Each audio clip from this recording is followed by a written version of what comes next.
it should be a very, very tight race, very close. But again, keep an eye out for the sheep among the wolf, so to speak. Sometimes it is the last. Sometimes it's the last place winners who are going to beat everybody else out. It looks like the 350R.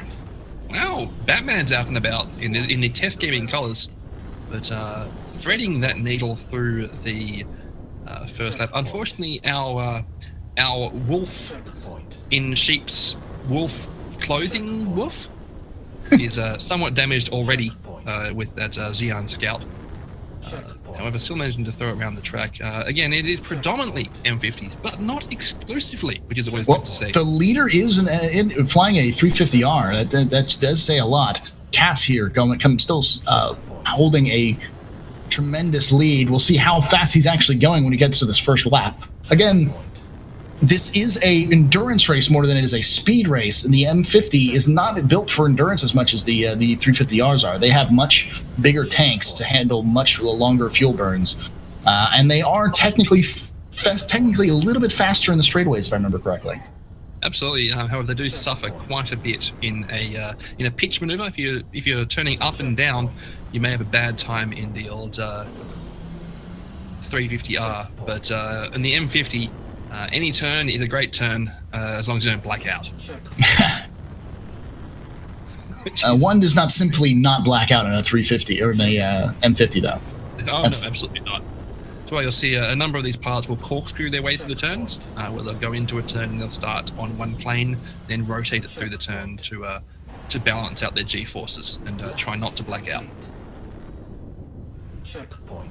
So yeah, 40. Woo! That's a fast lap. That's a 145 from Cat 740 in that very good-looking Batmobile in test squadron colors. With a 2-minute lap there for our second place.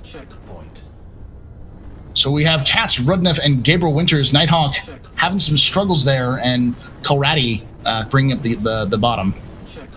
But definitely, it is Katz's game to lose. With that fairly significant lead. 15 seconds. Yes. Significant errors. It will be a bit of a runaway with that black and yellow racing machine. And that's the key. The key with the 350 is that he actually has the advantage here, because the way most people make up speed is in those straightaways, and the 350 is going to beat an M50 hands down in a straight race, in a straightaway race. So. Absolutely. Unfortunately, our friend in the hamster ball is coming in last place at the moment, but wonderful spectacle flying that beast around. It's always good to see someone bringing something a bit different to the field. But I'm actually kind of surprised that we're actually seeing a 350 here at the Invitational.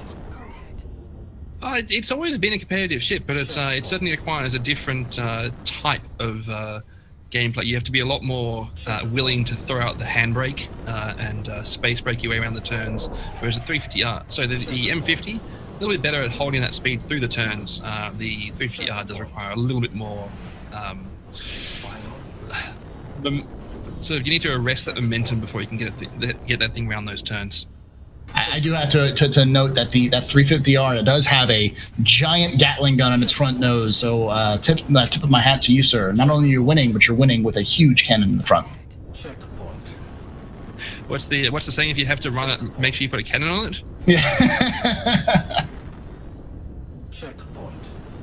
Oh man, he is just making it look easy through these turns. Oh, just like point A to point B to point C to point D, and that's just calmly handing themselves a victory.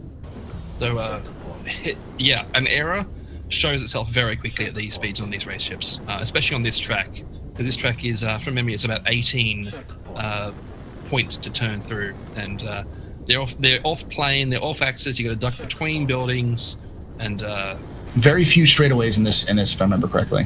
Oh, absolutely. There are a couple of straightaways, but none of them are very long at all.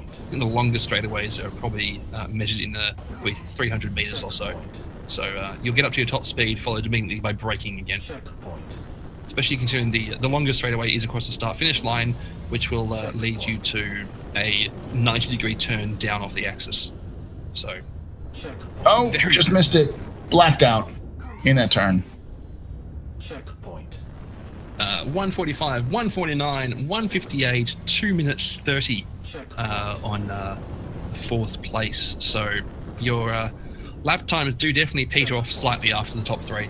But it would be interesting to see if these racers do in fact do a better. Oh, there we go. Cats coming away with the victory.